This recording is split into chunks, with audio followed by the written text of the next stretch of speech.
Let's talk about how President-elect Obama is going to change certain things as it relates to the stock market.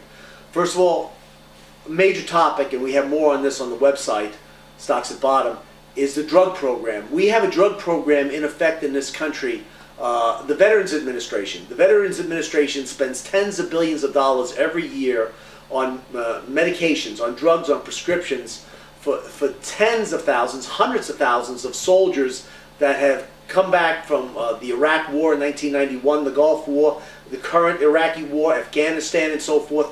We spend tens of billions of dollars on drugs. The Veterans Administration is not allowed under the old Bush program to negotiate lower drug prices on those drugs that it purchases from major companies in view of its volume. In other words, the Veterans Administration should get massive discounts on the drugs it buys from drug companies because it buys in such huge quantities. It is disallowed by the Bush administration from doing that. That is going to change under Obama, and you will see billions of dollars saved by the Veterans Administration for doing that.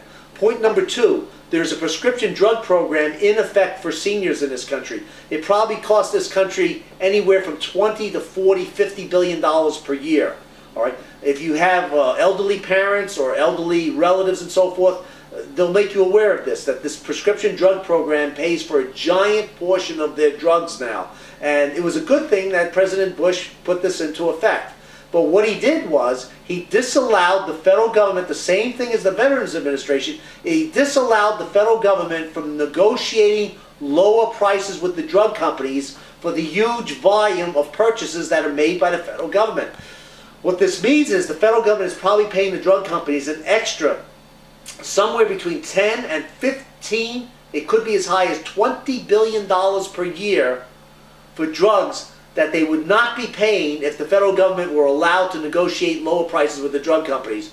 You can bet that a Democratic Congress beginning in January is going to change that law. The Republicans, who have been huge recipients of political contributions from the drug companies, will try to stand in the way. They will try to filibuster it, but I doubt if they're going to have 40 seats. I doubt if they're going to be able to generate 40 votes. You can overcome it with 60 votes. I believe the Democrats will have 60 votes. What this means in the end is that the drug companies are going to be denied billions of dollars of excess profits that they were paid by the federal government, I believe, beginning sometime next year. The only way this doesn't happen is if there are massive, massive contributions, lobbying contributions to the Democrats, the newly elected Democrats in Congress, and to the president, in order to get him to back off from doing what he really morally, ethically, and fiscally should do, which is start cutting these excess profits from money that frankly was just given away in a time when America can ill afford to do that. What this means is the drug companies are probably not as good an investment, clearly, as if John McCain had been elected President of the United States. You need more information on this, come visit the website. Have a good day.